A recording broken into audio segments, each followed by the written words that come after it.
I met Michael at a quaint little cafe during a rainy afternoon. He was reading a worn copy of my favorite novel, and when our eyes met, it felt like kismet. He had a gentle smile, a quiet intensity, and spoke with such profound understanding of art and life. He seemed utterly fascinated by my family history, especially my lineage as the last living member of the Sinclair name, a name I carried with both pride and a touch of melancholy.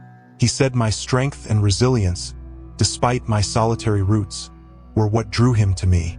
He promised a future filled with family, laughter, and a legacy we would build together. My friends called him sensitive. My family, charmed by his interest in our past, adored him.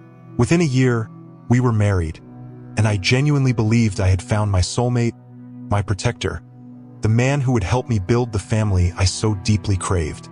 The first few months of our marriage were a tender dream. Michael was every bit the devoted husband, often bringing me specialized teas for fertility and strength, and suggesting gentle yoga for optimal health. He became subtly possessive of my schedule, discouraging strenuous work or late nights, always under the guise of protecting your well-being, my love, for our future family. I found it endearing, his focus on our future children. He subtly encouraged me to distance myself from friends who, he claimed, were too stressful or negative influences on my delicate constitution. My world slowly narrowed to him, our home, and the hopeful anticipation of starting our family. I saw his control as deep care, his possessiveness as profound love. Then came the physical abuse, subtle at first, escalating with chilling precision.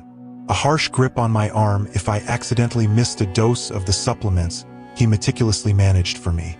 A shove against the wall if I expressed any doubts about his health regimens or his increasingly secretive phone calls. He'd always apologize afterward, tears in his eyes, clutching me tight. "You make me so afraid, Sarah," he'd plead.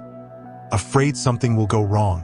I can't bear it if anything happens to our dream." His words were a torment, making me feel guilty for his rage, responsible for his fear. My inheritance, a significant sum intended for my dream of a family home, quietly vanished from my separate account, absorbed into joint investments he managed. When I finally found the courage to ask for a detailed breakdown, his face went cold. "It's our money, Sarah, for our legacy.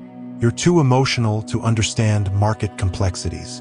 He had not only stolen my money, but my financial independence, chaining me to him with invisible bonds. The day I found out I was pregnant, Michael wept with joy. He was ecstatic, even more attentive, hovering over me with fierce devotion. Every doctor's appointment was meticulously scheduled and attended by him. He insisted I follow a specific, strict diet and continued with my specialized teas and supplements. I felt a surge of hope, believing his intensity was pure love for our unborn child. But then the nightmares began. One night, I woke in excruciating pain. It was a blur of fear, blood, and then a devastating silence. I had a miscarriage. My world imploded. The grief was a physical weight crushing me. I was inconsolable, broken. Michael, however, was eerily calm. He offered perfunctory condolences, then grew distant, almost cold. Within days, his bags were packed.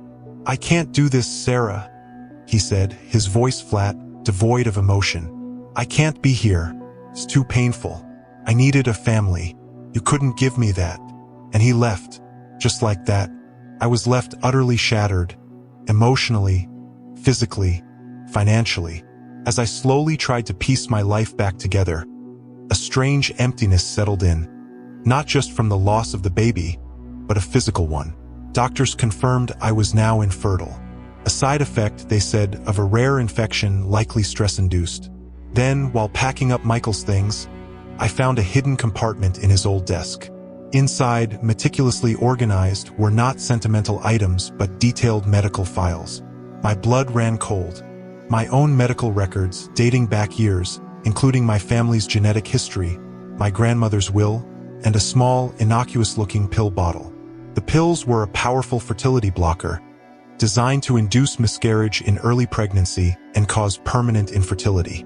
But the true, gut-wrenching horror, the final twist that shattered my soul, was a series of emails between Michael and a discreet private investigator. The emails explicitly stated that he had targeted me, the last of the Sinclair line, to secure control of the Sinclair family's ancestral land, a vast, undeveloped property, which, according to a specific clause in my grandmother's will, would only transfer entirely to Michael if I died without issue. The inheritance he stole from me was merely a distraction. His love for family, his joy at my pregnancy, his protective care, it was all a monstrous charade. The miscarriage, my subsequent infertility, his abandonment, it was all part of a meticulously orchestrated plan to ensure the Sinclair legacy, and its land would fall directly into his hands. He hadn't just married me. He had married my lineage and then systematically eliminated its future. The pain of betrayal burned hotter than any physical abuse, leaving an irreparable wound. The monster I married didn't just leave me. He carefully engineered my absolute destruction to claim what he believed was his by right. And as I held that pill bottle, the chilling realization washed over me. My dream of a family had been his most potent weapon, and the man I loved was the architect of my barren legacy.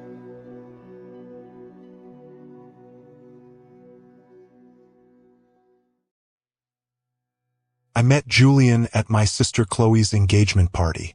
He was a close friend of her fiancé, a charming, witty man with an easy smile that lit up the room. He made a point of seeking me out, talking for hours about my passion for vintage fashion, making me feel utterly seen and effortlessly captivating. He often spoke about the importance of family, of deep, enduring connections, and he seemed genuinely fascinated by the bond Chloe and I shared. "You two are inseparable," he'd say, his eyes warm, and I felt a surge of pride. After years of feeling like the quieter, more serious sister, Julian made me feel vibrant, adored. He promised me a future where my dreams were cherished, and our family, my family, would always come first. My parents loved him. Even Chloe, usually protective, approved. Within a year, we were married, and I believed I had found not just love, but my eternal safe haven. The first few months were a tender dream. Julian was the devoted husband, always present, always attentive. He reveled in our family gatherings, particularly enjoying conversations with Chloe, often saying, "Your sister is truly special, Elena. You're both so lucky to have each other." I found it endearing, his appreciation for my family. But slowly a subtle shift began.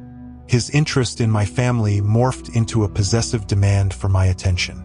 If Chloe called, he'd find excuses to interrupt, suggesting she was too demanding of my time. He became subtly critical of my friendships, calling them superficial, urging me to focus more on our little world. My world slowly began to shrink, centered entirely on Julian and his carefully curated image of our perfect life. I saw his control as deep care, his possessiveness as profound love. Then came the physical abuse, subtle at first, escalating with chilling predictability. A harsh grip on my arm if I spent too long reminiscing with Chloe about our childhood. A shove against the wall if I expressed any desire for independence, for a night out with old friends. He'd always apologize afterward, tears in his eyes, clutching me tight. "You make me so afraid, Elena," he'd plead, "afraid of losing you. You're my everything." His words were a torment, making me feel responsible for his rage, guilty for his fear. My savings, a modest sum I'd inherited from my future boutique, quietly vanished from my separate account, absorbed into joint investments he managed. When I finally found the courage to ask for a detailed breakdown, his face went cold. "It's our money, Elena, for our future. You're too emotional to understand market complexities." He had not only stolen my money, but my financial independence, chaining me to him with invisible bonds. The final, gut-wrenching horror unfolded during Chloe's baby shower. She'd announced her pregnancy just weeks before, a joyful surprise for the family. As I walked into her beautifully decorated home, a strange sense of unease washed over me. Julian was already there, holding Chloe's hand, his gaze unusually tender as he looked at her swollen belly. Too tender. My heart pounded. I tried to dismiss it, but a cold, sickening premonition settled in. Later, as the gifts were being opened, Chloe unwrapped a tiny, hand-knitted blanket, a specific design that only Julian's mother knew how to make. Chloe gasped, tearing up, and Julian beamed, saying, "My mother made it. For our baby." My world shattered, not just the blanket, but his words. Our baby. The confession was in his eyes, in Chloe's sudden inability to meet my gaze. Julian wasn't just my husband. He was the father of my sister's unborn child. The betrayal ripped through me, a primal scream trapped in my chest. But then, a second, far more devastating twist emerged from the wreckage. In the immediate, horrifying confrontation that followed, as tears streamed down my face, Julian's composure finally broke. "She was always the one, Elena," he screamed, his face contorted. "I always loved Chloe. I only married you because you were so close to her, because I thought it was my only way in." Chloe, pale and trembling, finally admitted her part. She hadn't just started an affair with my husband.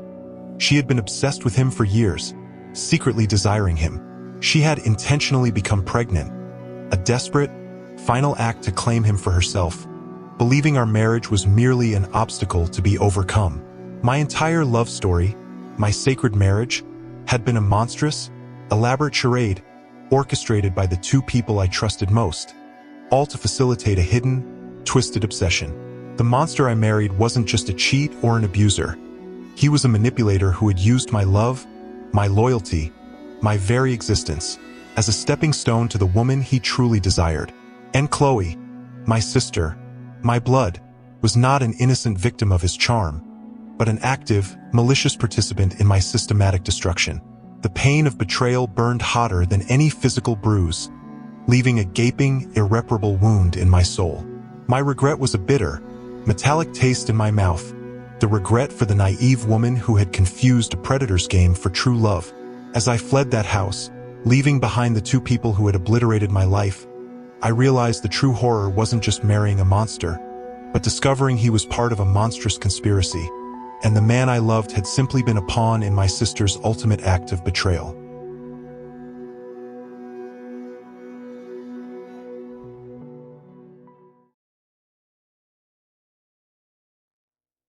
I met Ethan at a grief support group of all places. He was there for a lost sister, he said, and his quiet intensity, his profound understanding of my own lingering sorrow for my sister, Lily, instantly drew me in. Lily had vanished without a trace when we were teenagers, leaving a wound that never truly healed. Ethan listened to my stories of loss, of guilt, of the desperate hope I still clung to, with such an unblinking empathy. He often said, "We carry our lost ones with us, Maya. We're the lucky ones, because we truly know how to love." He made me feel seen, not just as a survivor of grief, but as a woman capable of profound connection. He promised me a future where our shared understanding would forge an unbreakable bond, a sanctuary from the world's harshness. My family saw him as a godsend, the steady hand I needed. Within a year, we were married, and I believed I had found my soulmate, my peace, my healing. The first few months of our marriage were a balm to my aching soul. Ethan was incredibly attentive, always anticipating my needs, filling the silences with comforting words. He encouraged me to let go of the past, gently suggesting that holding on to Lily's old belongings was hindering my healing. If I mentioned a specific item of Lily's, a worn poetry book, a faded childhood drawing, her favorite silver locket, he'd offer to pack it away safely, or say, "Perhaps it's time to donate, my love, a fresh start." At first, I resisted, then reluctantly agreed, trusting his wisdom. I believed he wanted to help me move forward, to finally find peace. But slowly, imperceptibly, his desire for my healing morphed into a demand for my isolation. He grew agitated if I spoke of Lily too often, his eyes darkening. "You're stuck in the past, Maya. We have a future." He subtly discouraged calls with my mother, claiming her grief was feeding mine. My world, once expansive, began to shrink, centered entirely on Ethan's comforting, yet increasingly possessive, presence.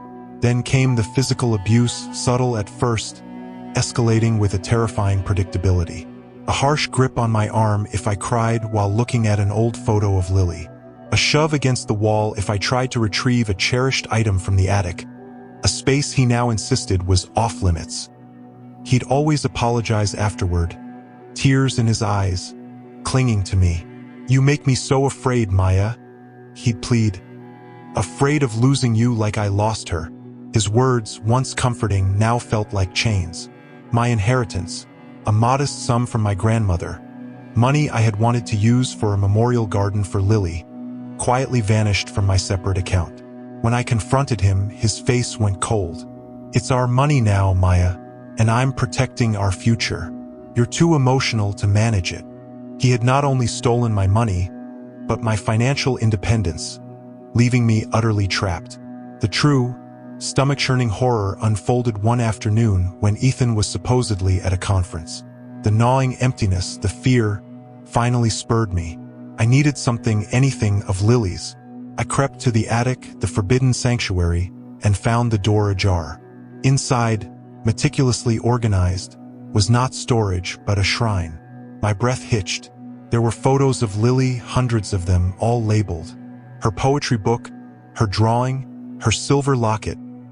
All the items I thought were gone, beautifully displayed. But this wasn't just a shrine. It was a replica of Lily's old bedroom, perfectly recreated. And in the center, on her childhood bed, was my own missing diary, open to the last entry I'd ever written. A desperate plea for Lily to come home. I stumbled back, tears streaming down my face, the nausea overwhelming. He hadn't just understood my grief, he had curated it. He hadn't encouraged me to heal, he had orchestrated my emotional dependency. He wanted me to move on from Lily so that he could have her. He wanted me to be her. My world shattered. Ethan wasn't just an abusive husband. He was obsessed, a warped collector of lost girls, a man who saw me only as a replacement, a second chance to possess the memory of the sister he idolized. But then, a new terror, a second twist, colder and more devastating, struck me. In the shrine, amongst Lily's belongings, I saw a faded, slightly crumpled newspaper clipping. It wasn't an article about Lily's disappearance. It was a small, local news item from 20 years ago, reporting on a community art show. And in a blurred background photo of the attendees, a younger Ethan stood, a shy, almost invisible figure. My heart hammered against my ribs. 20 years ago, Lily's disappearance. It was then I remembered Ethan telling me he'd lived in a different city back then. He had lied. He had been here. He hadn't just watched from afar. He had been present in our lives, an unsettling phantom in the background. The final, soul-crushing blow came when I found a small, unmarked cassette tape player hidden beneath a loose floorboard in the shrine. With trembling hands, I pressed play. A distorted voice, barely audible over static, but unmistakably Ethan's, whispered, "She'll never truly leave, will she? Not if I make sure. And then, Maya, she'll be perfect. Just like you, Lily." The tape continued, snippets of old voicemails, old conversations between Lily and me, all meticulously recorded. And then, a gut-wrenching recording from the night Lily disappeared, sounds of a struggle, Lily's panicked cries, and then, a chilling, triumphant silence, followed by Ethan's soft, possessive hum. My world didn't just shatter, it ceased to exist. He wasn't just a stalker, an abuser, an obsessive collector. He was Lily's killer. He didn't just understand my grief. He was the architect of it. He didn't just want me to be like Lily. He wanted me to replace Lily, the sister he had taken, the sister he now held captive in this monstrous shrine. The man who promised me a future of peace had stolen my past, murdered my sister, and then married me, her grieving sibling, to complete his twisted masterpiece. The love, the promises, the shared sorrow, it was all a macabre performance, a monstrous legacy of obsession, betrayal, and unspeakable violence. I fled that attic, not just from Ethan, but from the horrifying realization that my entire life had been a meticulously crafted stage for a monster's final, devastating act.